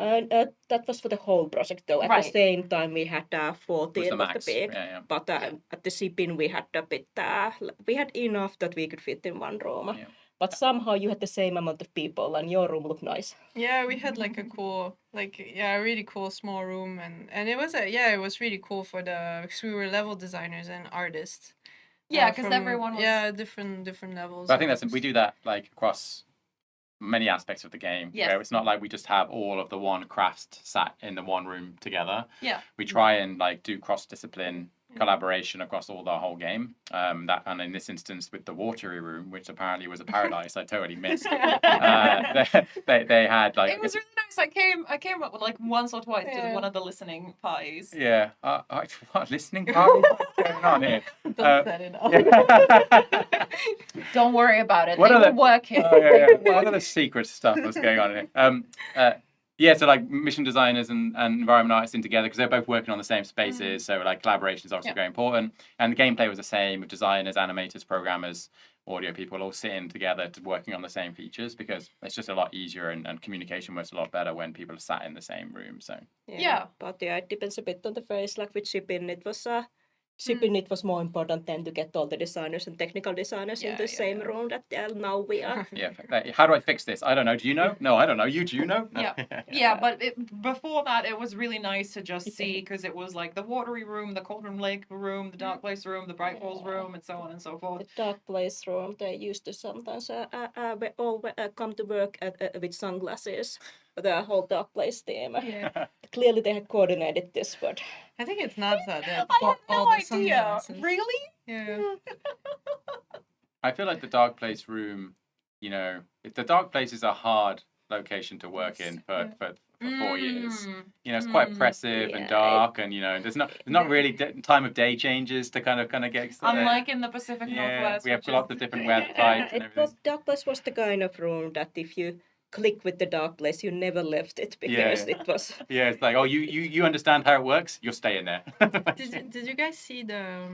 I don't have a photo for the people on the stream, but there was like this board for the longest time in their room. Yes, with, like, don't spoil it. No. Shh. We'll talk about it next in 2 weeks because I have Dimitri and Admir here, and we will talk about that board. Suspense for 2 weeks. Yeah. I have a picture somewhere and I've been looking for it in my phone for months and I can't find it because I took it like somewhere in the middle of production and it's just one picture among thousands. But anyway, Anne-Marie, I was going to ask you, we were talking a little bit about this before we went back live, like the sort of the finish element. Because we talked about it a little bit when we talked about Watery, when we talked about Astoria, Washington, and things like that. But is there something that we as non-Finns might have missed that you would want to point out? Yeah, so there's the obvious stuff with the Watery and the Koskela brothers, but then one interesting things which is obscure enough that I think even most Finnish people will miss it is the overlaps, which are based on the Finnish folklore called metsänpeitto, which is this idea. It's kind of this dimension in the forest that people get lost in the forest. They kind of end up in this other dimension, which looks like the forest, but you cannot get out. And you need to do this. There's some writing on this, but most of it is in Finnish. It's pretty obscure. It's hard to find information about this. That's not in Finnish, but there's these rituals that you need to do to get out. Like you need to look in between these gaps created by tree branches in specific ways. So you maybe you need to bend over and look out between the gap created by your legs. Oh yes, ground. And then like they form. If you look through between the trees, they form like a pattern, and then you can see something. That kind of thing. That's so cool. Or you need to say, wear your clothes in a specific way. You take them out. You put them on a specific. These little rituals that they are very very very. But that was the original inspiration for the overlaps and what they are kind of based on.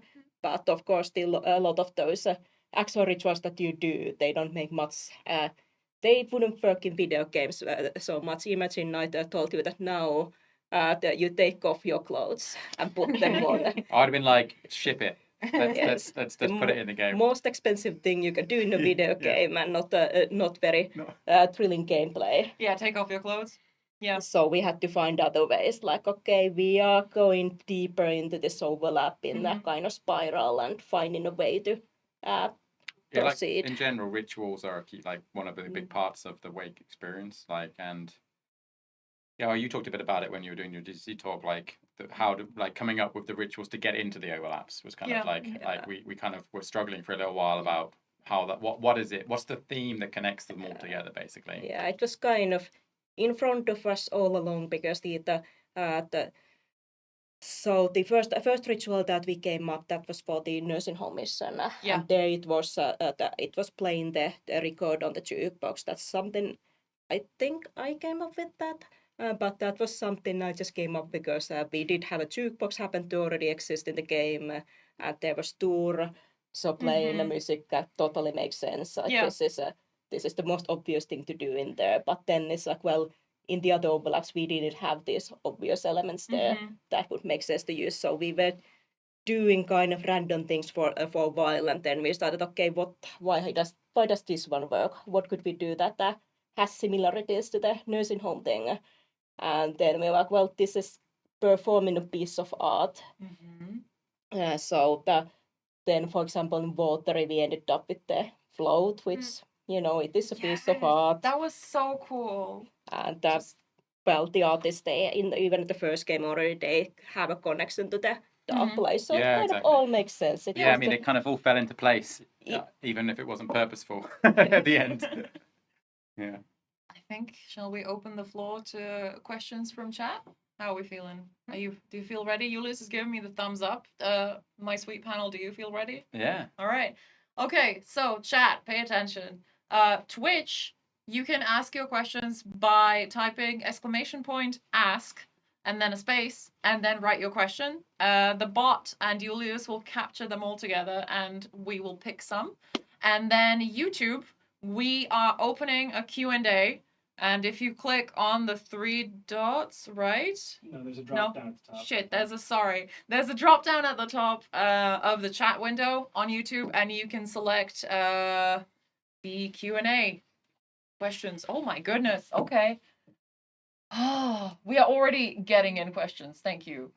So yeah, let's see what we've got. And also, if you have questions for specific people, please write that as well. So that we know. Oh my goodness. Oh, I think. Okay, I really like the second one. Go for it. I'm gonna go for it. Okay, someone asked, the environments play as maze-like but still read clearly, for example, Coffee World. Was it intentional to make the maps/layout disorienting to make something seemingly normal like Cauldron Lake feel supernatural? And what was the process for that like? Do you want to answer this? Or Yeah, I can please. answer it? I don't mind. I'm forbidding you to answer this, okay. Kyle. Did Sorry. we do this on purpose? Did you do this on purpose? Yes, we did do it on purpose, Anna Marie. Yeah. I mean, we never wanted to make it very, very obvious where to go, but we did want you to work a little bit to find out where to go, but at the same time, not too much. Yep. It's a very deliberate balance. The supernatural stuff, I think, is kind of. I think when we did remove the flooding after overlaps, basically, kind of and when we unlocked more parts of the map, that was kind of us basically supernaturally, but still kind of narratively correctly connecting it to Alan Wake, opening the map wider. So I think, at least from my perspective, as I mentioned earlier, really wanted the player to kind of feel like they were discovering the map, and like the uncertainty of not knowing what could be there was part of the horror. But then over time, because we kind of require you to kind of move through the map and backtrack and kind of learn how it works, you kind of get more comfortable with it, so that we get then when we do a change, like, or if we remove the flooding, or we kind of bring you back in a different time of day, or we bring you back under a different narrative context, it kind of you feel like we can kind of like make it fresh again, basically. So yeah. Julius, do you want to pick a question? Mm-hmm. Okay. What was the thought behind how to really make the environment creepy and build up the tension? And what was the role of the environment design in the horror? Well, we did touch on that already with the horror treatments. Yeah. Tell me more. I mean, there was like lots of iteration, like with level design and other crafts also. There's also like some small tricks, like, you know, not making the view in front of you too open. Yeah. Or like It's like having these angles where you can see is there something hiding. The sightlines could never be too shouldn't be too long. We had some things that had kind of ambiguous shapes, like is this a person? Is this just a I have a piece of question forest? about this because this is a very specific thing, but it's something that scares me every single time, even though I know what it is. The end of the banister in the nursing home that's like round at the top and then square, and it looks like a person because there's a light that falls onto it, and then the shadow looks like a person, and every time you round the corner, you're like, oh, there's someone there, and then it's just the banister. Was that deliberate? I have to know. I don't remember that specific one, Okay. but we did do that kind of thing deliberately in a lot of places. So it might well have been one of them. Yeah. Okay, let's see. Point out another one to me. Yes. We'd go with who's your favorite side character? Yeah, who's your favorite side character? I know mine. Yeah, Rose. same. Yeah. Hell yeah. Oh, I wanted to fist bump you. There we Sorry, go. I missed the fist bump. We can do That's the not- hearts now. Also. Okay. Rose for you as well. Or Well, not? I like Rose, but then I mean, she's quite fun. Yes. Okay. Well, you don't have to go along with the But- cool kids. You can pick your own. yeah, I mean, I have Ahti because you know he's singing in the Suomi Hall. Yeah. My favorite moment with him. He is also fun, but you know we like fun people. Yeah. I think all our characters are awesome though. Like in Yeah. general. Hard to choose. Yeah, it is very hard. You know, Yeah. the Elmo like the Koskela brothers, like Exactly. they're ridiculously hilarious. Mm. Like, yeah, so many cool characters. Anybody do have a favorite? Well, I do like both Rose and Ahti, but you know there's a lot of characters. They are fun. Fair enough. Fair Well, enough. well, Norman, you know. Like, I love Norman. yeah, he's so cool. Forget about him. Yeah, he's like an original as well because he was like Yeah. there in our proof of concept. He didn't used to have that towel. I was No, gonna yeah, exactly. say, He never used be to. He naked. never used to have a Yeah. towel. Yeah. Yeah. That's true. Why did we end up putting a towel on him? It was some like people. Rating Someone stuff? no, yeah. Well, more like people were going like, I don't think people are going to appreciate a naked old man after we've just played a naked man at the start of the game. Actually, they were like, you can have a maximum of X number of penises in this game, and you've already done. Oh, really? You've already, The penis quota. yeah, there was like a exactly. We met the penis quota too Yeah. early on. Mm. So it was like Norman's penis, Nightingale's penis. Like, which one do we go with? Yeah. Too much penis talk in this chat. Let's move on. Okay, let's move on. Let's move on. Let's see. Which one? That one. Okay, here's one from YouTube. Do you have a favorite in-joke or reference hidden in the environment?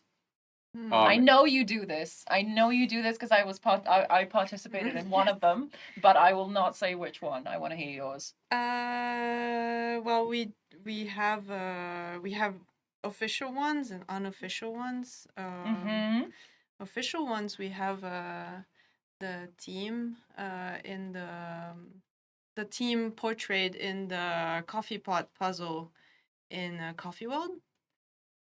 Which one are you thinking about? I was thinking about the ducks. Ah, yeah, the ducks. The ducks were never intended to be like something bigger. Than Okay. they were. Okay. Every time I saw one of those ducks, I said, "Yes, there it is, my duck again." Yes. Moves around. Say more. Please say more. They were never intended to be a thing. And no, then they but ended then up... like some artists found them and they started putting. Because people use that duck. Yeah. That of course that duck is the same model as in Control. That one, that's an altered item, and it's supposed to be the unique altered item in Control. And people started using that even in Control. Started putting the duck in random places, and every time I found, no, you can't use this. Yeah, there's only one altered item, duck, and you can't duplicate it, of course. That makes sense. And then in watery, there's just ducks everywhere. Yeah, it just keeps haunting me. Yes. True. Okay. Let's see. This one. Oh, did you have nightmares, dreams about the game a lot while working on the game? I will say, yes, I did. And did any inspiration come from them? Do you get inspired about the game? I think about the game in the shower actually. Like, I'm like showering and I'm like, oh yeah, or when I'm driving, you know, Mhm. I find those because like I'm always busy doing stuff.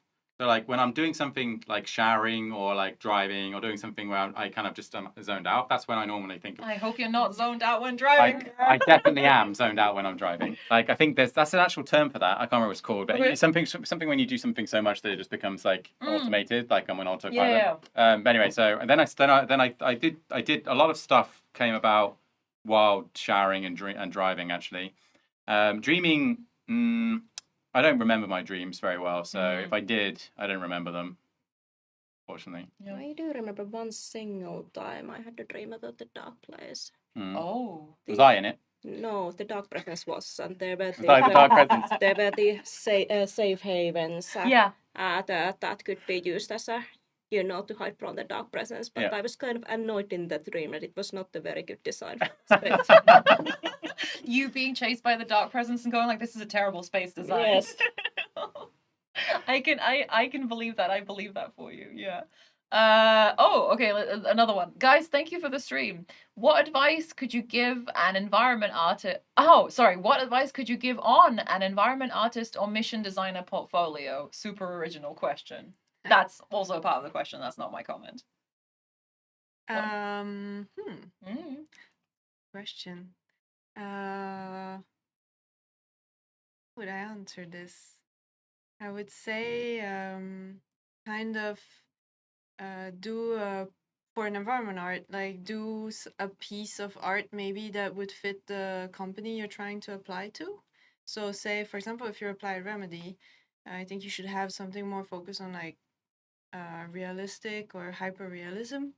You know, we're not doing fantasy or like stylized games, so having something in your portfolio that fits already what the studio is doing can also help you to get some visibility from the recruitment person. What about mission If design? you have anything for mission design? I mean, it's pretty much the same thing, yeah. Just if you have a specific company in mind or specific kind of game you like to work on in mind, then of course it makes sense to have something that's not a totally different genre at least. Yeah. But other than that, I would say also play to your strengths. Yeah. Okay. And then a quick one. Does an environment artist work also on lighting, or is that another person's job? No, that's the fantastic lighting team that we have. It's another job. I will say though that when we were early on in this project, we didn't have any lighting artists. Yeah. You were doing lighting work. Were you? How was that? It was fun. Yeah. I might convert myself to Some lighting.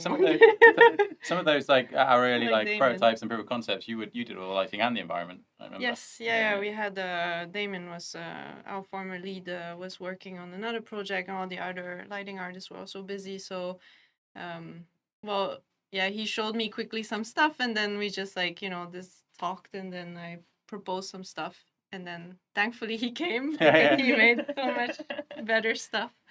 The first thing we ever did on the project was a horror test. Yeah. And it was again in the nursing home actually, Yeah. following Tor, similar kind of concept narratively. And it was just we didn't have any combat at all. It was just you following Tor to try to prove that we could do horror. And yeah, when we kind of learned a lot, Lynn did a lot of the lighting. We had like a very small team, so that's where kind of we established the first principles of like how we were going to do mission design and stuff like that. So yeah, that was cool. All right. I have a question. Oh, wait. Are you moving? Are you changing? Yes. Okay, Lynn, how many new plants did you learn about?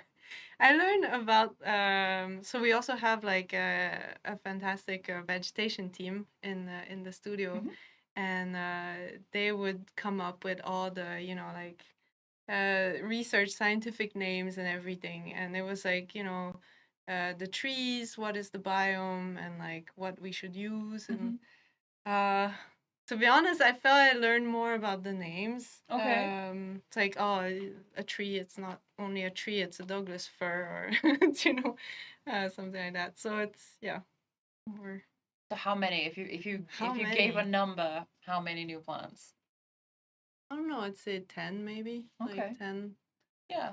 I mean, we have a bunch of plants. We don't have that many, but we have a good selection that I think that I would say 10, 15 new plants. Okay. All right.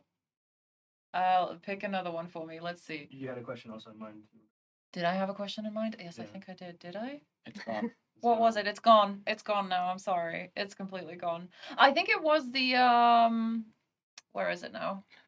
The one there was one for Anne-Marie. Oh, there we go. As a mission designer, what kind of tools do you use in your work? That was gonna be my question. So it's still the level editor, the world editor. We just put that was actually the last project I think where we Yes. used the old one. Now we have a new one. Now we have N-word, yes. Yeah. Yeah. So it's the world editor. It's also the same one that the artists do the final thing in. Although you use all kinds of other kinds of tools too, but we do blockouts, we do white boxes with that. Mission designers at Remedy, we are also level designers and scripters. So that we actually got the new scripting language in the middle of production. That was fun.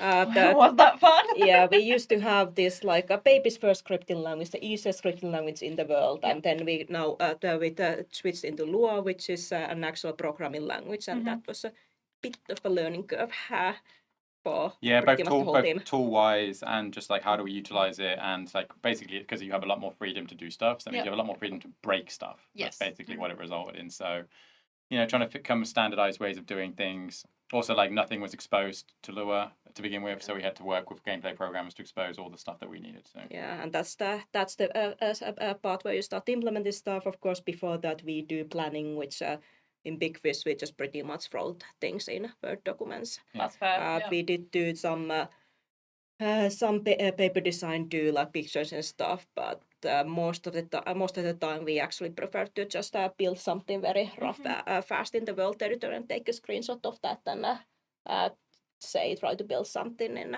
Photoshop. That's very yeah. It's quicker it's, probably actually for us to just build it in 3D. So yeah. Okay. Let's see what have we got. I'm looking at another question. That one, Kyle. All right, Kyle. That's my Being a name. game director, what is the biggest challenge for you? I mean, like, okay, so depends where we are in the project. Like, Yeah. I think that, well, overall, I think getting people aligned on a creative vision and I think everybody knows exactly what we're building. And the reality is that no one knows anything about what we're building. So trying to make sure that people understand what we're trying to achieve, what the kind of goals are, what the pillars of the game are, like a lot. And also, like, people have like a lot of questions. So making sure that the team feel that they have the ability to ask those questions. We struggled with that for a while, and then we started implementing a process where we would have like AMAs where people could basically ask stuff, like, and we would have like a big open questions list that people would have in the teams that we would try and answer. So really trying to reduce uncertainty for the team, even though like I'm feeling quite uncertain myself during the project, like, because no one knows if something's going to be good or not, but until it's actually done. Trying to make the team feel comfortable that actually that like they can work within these constraints and boundaries and it's all going to be good and it's going to be fine. The other thing was just like people like, because the game is designed in a specific way, there's a specific like vision that we had for it, and the team is obviously very talented, they're very like opinionated, and they would have opinions which would not like necessarily align with my opinions, and then like trying to like except Anne-Marie, who is always right. Yeah, of course. Yeah. So like trying to convince them that maybe my opinion is the right opinion, and that like that please just let's do that, please. So that kind of stuff. Like it's just like about communicating the vision and how we kind of like work together. Because like obviously the more people who understand what we're building and are excited about what we're building, the better the kind of output's going to be. So I think trying to get the team motivated throughout like a long period is like a 5-year project. So I think that's kind of, for me at least, one of the more difficult things. That sounds it, because you have to keep the motivation up the whole time, and you have to make sure everyone is talking to the right people. Yeah, even though in my head I'm like fuck. Yeah, fuck, yeah, fuck, yeah, fuck, yeah. fuck. Yeah, And because when you're a person as well. Yeah. But like, need to kind of present that, this game's going to be good. Don't worry about it. And it is. It's a great game. I'm glad it turned out that way. Okay, Julius picked the next one for me. Are there any missions that had to be changed or modified drastically while the game was in development? You've got a good answer to this. Yeah, you do. Did we talk about that already or not? Watering? No, I don't water think we did. No. So No, Julius is shaking his head. We didn't. Okay. So on Pacific Northwest side, yeah. So Water actually used to have 2 shorter missions. The earlier on, before we changed it into later on, that now it's one big mission. But on those 2 shorter missions.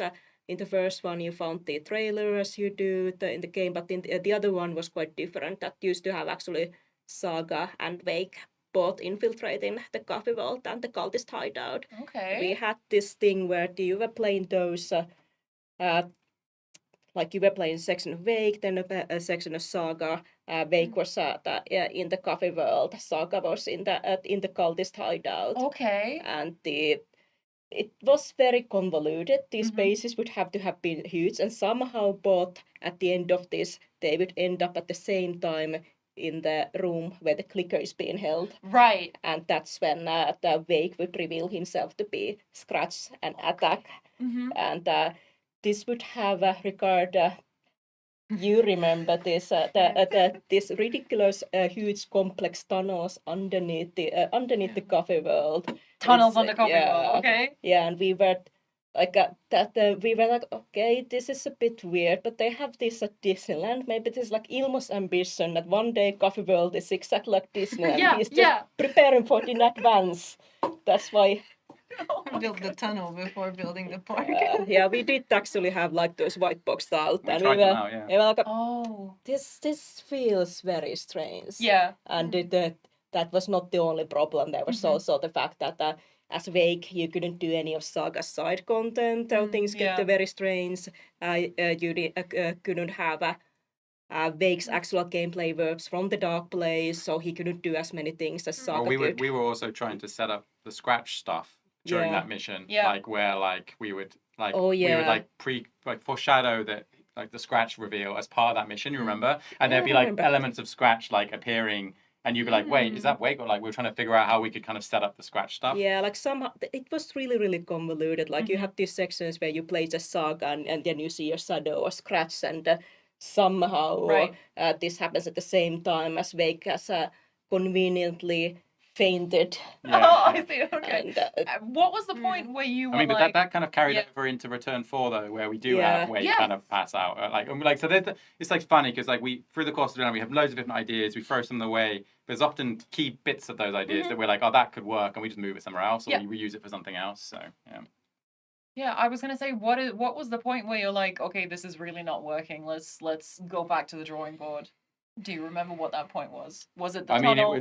I think it was all of that. Plus, we were kind of forced to do it because of scoping reasons. Fair enough. Yeah. Yeah. I'm wondering if I think we would have at some point gone this mission ain't working, and we probably had to rework it. But the beat would have just changed, rather than the. I mean, we were very hard trying to make it work, but it just got kind of worse the whole time. So when we were we need to kind of reduce the scope of this game, that was well, that one's an easy. I mean, the downside being that we would have liked to have more stuff in Watery as core, because we revisit locations a lot, and that's the only one we don't kind of go back to as much. But we did put quite a lot of side stuff there. For Mayor's Exactly. Yeah, we put side stuff there to kind of compensate for that. So. All right, let's see if we can.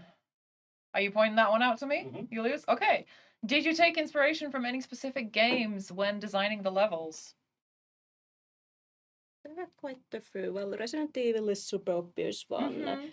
The one that it is, obvious if you think about it, but not many people are that familiar with the Silent Hills PT for the overlaps. That was very important. That was actually, it's kind of funny because you cannot play that game anymore unless someone has you had you brought your PlayStation Yeah. to work, so just so Yes. we could play that level. I remember Tommy Hudson asking at one point in development, "Hey, does anyone have PT?" And I'm one of the people who still has it on their PS4. So yeah.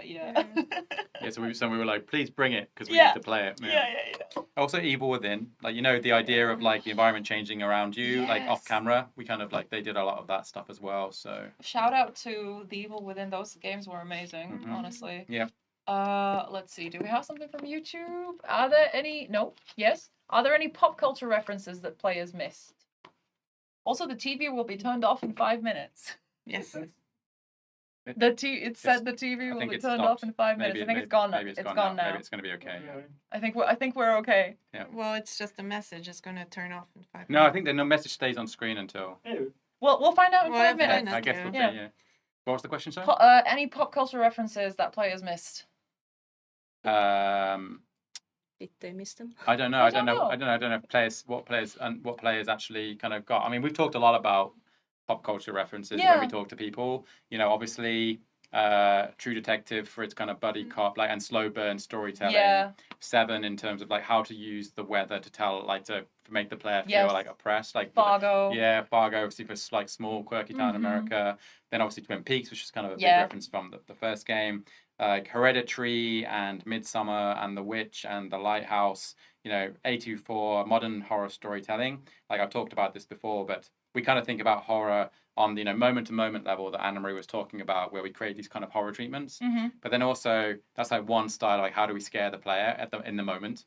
But then there's also the broad, like higher level, like what do I think about when I go to sleep or after I finish the game, and like the horror that comes through the story, Right. and the psychological aspects that come through the kind of stuff the characters are going through. So we take a lot of inspiration from like how they do horror storytelling in like the modern A24 movies for that. I don't know. There's like Taxi Driver for the kind of visuals of New York. Like that grimy, like 80s New York style. So yeah, lots. Basically, we are a pop culture. Like we just kind of consume all of it. Yeah. So, and yeah, we reference it a lot. We're like not shy about that. So Let's see. What have we got? I need glasses. very This dark. one. Was there ever a conversation about making it an open world, or was it carefully structured hub areas from the get-go? it was carefully structured hub areas. I Yeah, think we so, basically did that to some extent in Control. Yeah, and pretty Anne-Marie much. worked on Control, so we wanted to kind of basically take it learn all the lessons we took there and kind of build on them. Okay. I'm speeding through because we only have about like 10 minutes left to the stream. So let's see. Julius, do you want to pick a great one? That one. Yes. Which games are you all fans of that have inspired your careers? Max Payne, Half-Life, and Prey. Those are Prey! Yes. Oh, that game is amazing. Yes. Yes. Let's do it again. Rip. Yeah. What about you, Anna-Marie? It's super old, but probably the earliest game I played and thought that I would like to build something like that was the Legend of Zelda: Ocarina of Time. When I was Okay. about 13, and it's Mhm. like, I would like to be designing these temples, but back then I thought that I would like to be designing these temples in real life. But I did not know like an architect or was just the a thing. temple Yes, designer? I can architect, Architect, but building right. these death traps. Specifically, Yes. okay, specifically death traps. I love that, honestly. So my favorite games of all time are Knights of the Old Republic 1, Mm-hmm. and the Mass Effect trilogy. Yep. So, that's why, like, the feeling of, becoming a character and taking on a role and having an influence on the game world is kind of like, I think that's super interesting to me. And yeah, I don't know, those kind of games I fell in love with, like, and, I like those games. So. Okay. All right. Let's see. We have time for, I think, 3. Oh my God. 1 minute now. 1 minute now. The TV's going to turn off. We've never had this before. Both of them are going to turn off in 1 To minute. keep the TV on, press any button except the power button. Yeah, where's the Where control? Where are where's the controller? buttons? Let me know when it turns off, and I'll turn it back on again. Fair enough. Okay. Yeah, I guess. All right. We can't see the question because it's I colored can see it. by- I can see it. There we Okay. go. Is that one? Okay. Were there plans to have Bright Falls bigger than it was? I think we talked about this already. Like, because Anne-Marie, you mentioned something like that. It was like the content was about the same. Yeah. It was a bit bigger in the like metrics wise, and we made it more compact because it's with the walking speed, it just felt better that way. Yeah, that makes sense. Our metrics were also different than Yeah. like one. So obviously Bright Falls was much bigger than Alan Wake 1, but you actually run quite fast in that game. You do. I do actually have a question about that from someone from YouTube. Is Bright Falls is slightly the TV's turned off? Can you read the question, you lose? Just a second. No. TV on for you. Here we're back again. Oh, we're back. All right. Okay, so the question is, the town of Bright Falls is slightly different between the two games, as we said, as we know. How did you decide which areas of Bright Falls to expand on and which areas to cut? That came a lot about from the we decided we want to do the nursing home. Yeah. And we were like, shit, where does this go? Classic game development. I want to make this. Where do I put it? Yeah, that's something that we didn't have like in the very first.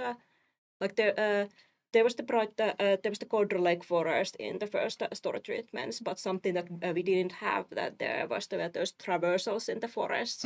But then it felt like, well, it's Alan Wake, of course we should be running in the forest at least a little bit.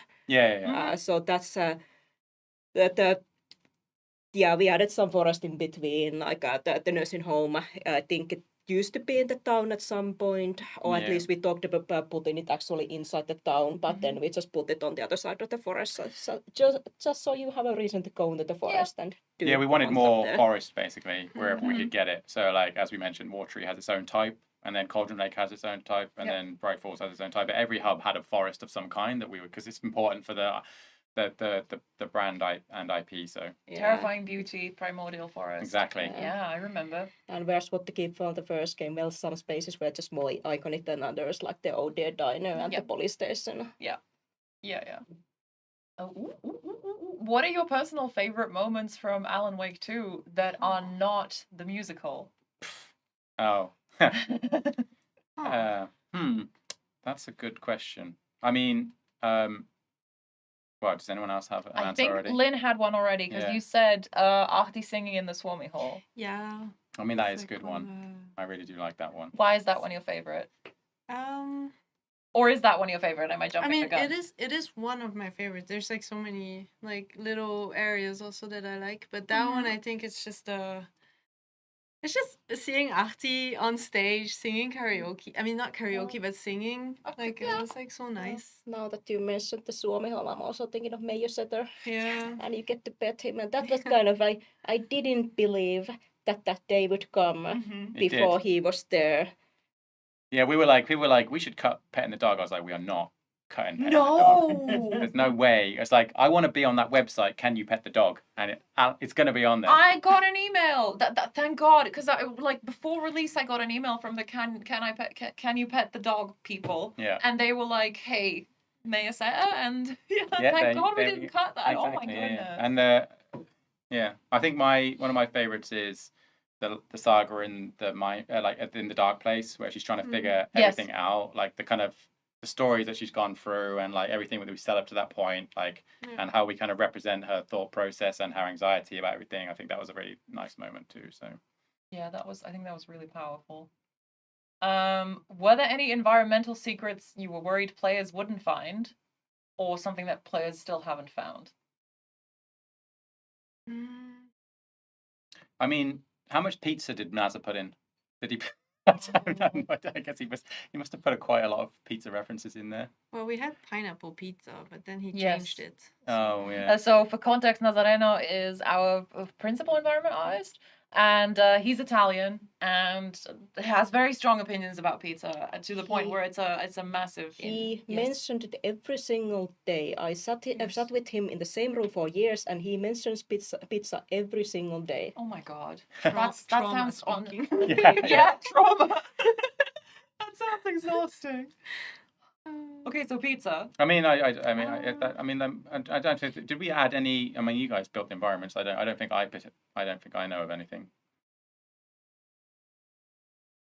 I mean, I think I find it interesting. I don't know how many people noticed that all of the signage in, for example, New York is actually like messaging that we're kind of subliminally writing from Alan Wake 1 manuscripts, I think, actually. Yes. So, yeah. Yeah, in the subway. Mm-hmm. And generally, everything in the Dark Place comes from Alan's head. Everything has a purpose and a narrative meaning. So yeah, watch the next stream. Watch the next stream. Thank you.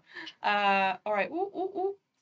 That one. Okay, for Kyle, how did you end up in Finland and Remedy? I ended up in Finland because of Remedy. Yeah. I mean, that's literally I came in 2013 because I wanted to work at Remedy.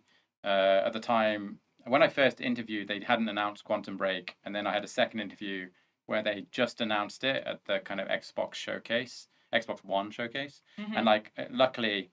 Before my second interview, I just checked out the showcase and I was like, oh shit, that's a Remedy game. And then in the interview, they were like, yeah, so we just announced the game. And I was like, thank fuck I watched that showcase. Otherwise, it would have been very embarrassing. Oh my God. So yeah, I ended up here for that. Left actually for a few years and went to work on Cyberpunk. And then I came back in 2019. So yeah. Okay.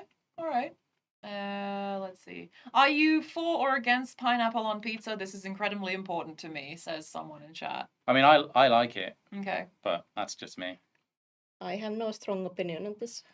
Diplomatic. Okay. Very controversial question. But in Sweden they put stuff like curry and banana on there. Let's not talk about Swedish pizza. No, I'm shutting it down.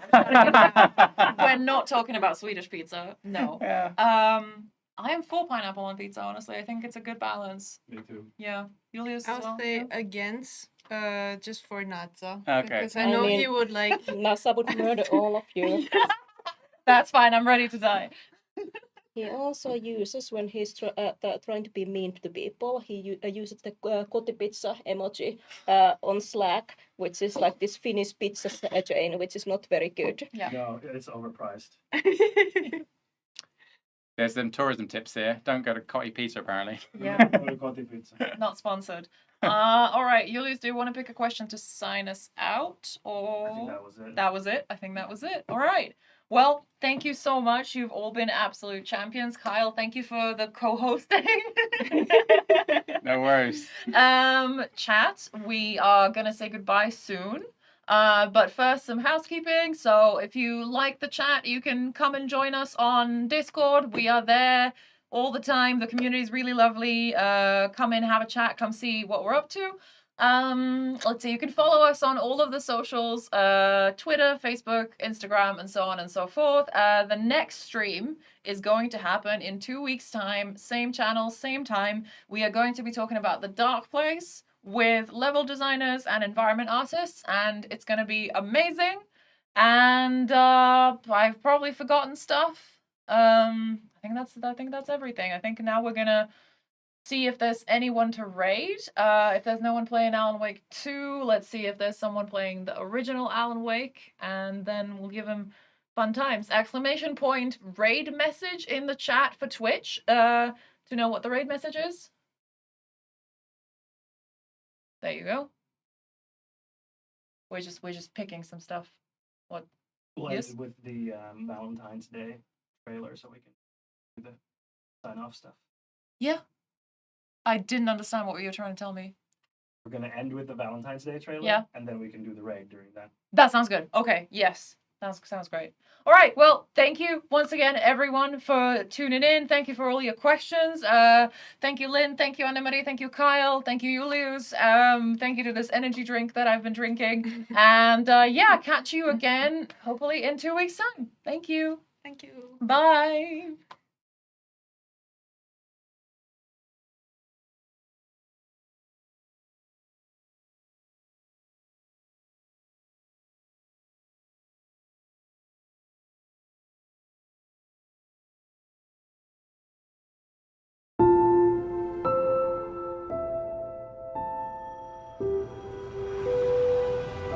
Yes? Alan Wake.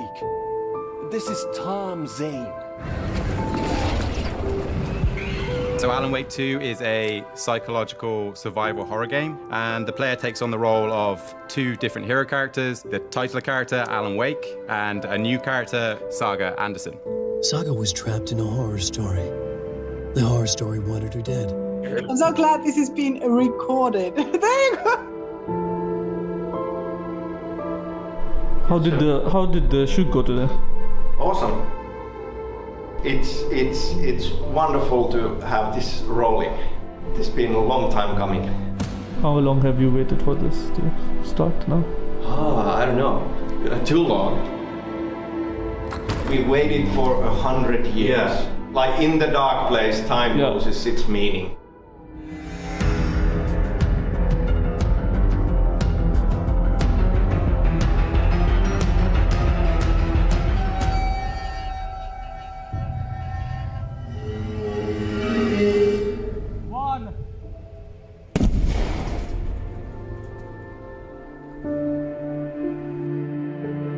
I think we managed to make it feel like it's a place with a personality.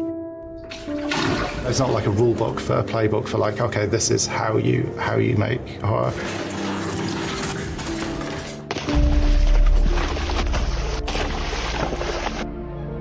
The live action elements are part of the horror for sure. I don't have the strength.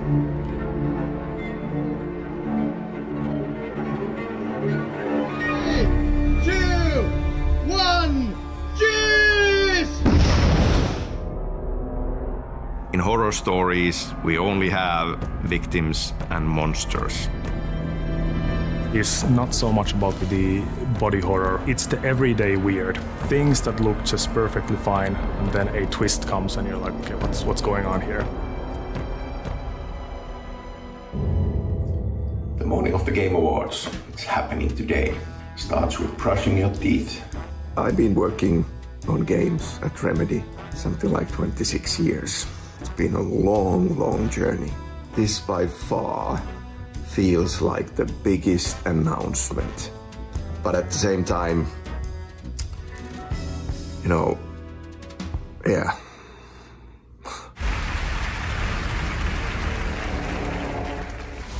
This story will eat you alive. This story is a monster. I want to say apologies. It's been raining here in Los Angeles today. It's on us. Fiction leaking out into reality. So sorry. I can't wait to see what you're doing with this game. I know you said to me a while ago this was your dream project, and I'm so honored that we got to announce this here at the Game Awards.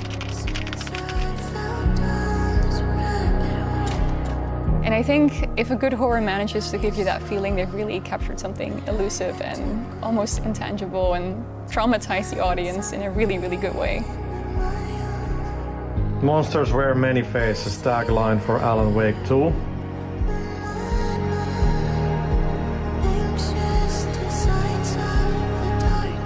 Essentially, what makes the environment scary is the atmosphere.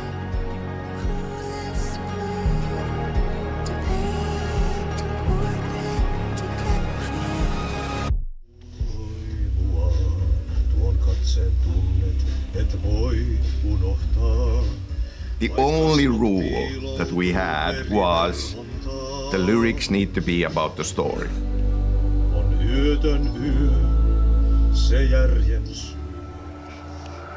Stay down! Wait, I need a gun! No chance! FBI! At times I've noticed that I felt uneasy, even anxious. It's really interesting to bring yourself towards that edge.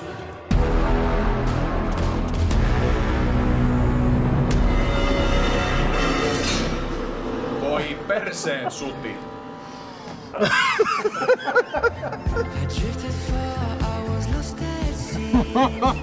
The show was gone, there was nowhere to be seen. A diver sinking under waves where the sun's never been. To ocean green where shadows creep. And Bowie said I should wait indeed. An artist dying for his art to make you finally see.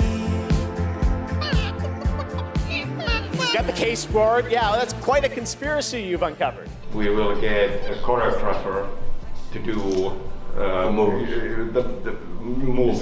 So I'll get to do that? You'll get to do that, yes. Some made a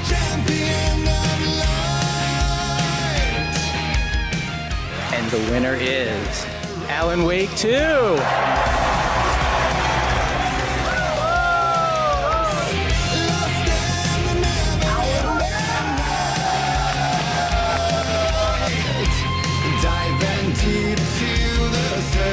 Alan Wake 2. I share this with the whole narrative team.